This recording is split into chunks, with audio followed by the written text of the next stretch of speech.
tim në Shesht. Jam këtu për të mbrojtur të ardhmen e saj, sepse këtë të ardhme po e vjedh shteti dal nga dal çdo ditë. Zëvendës kryeministra Belinda Balluku është në akuzë për vjedhjen e të paktën 50 milion eurove.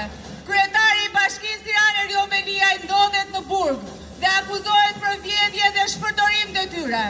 Ish-ministri i Shëndetësisë Ilir Beqaj akuzohet për vjedhjen e tenderit të ilaçeve dhe sterilizimit. Të gjithë këta janë punëtorët e Edi Ramës. Ne kërkojmë dhe nuk gjejmë ilaçe nëpër spitale dhe ata i kurojnë fëmijët e tyre jashtë shtetit.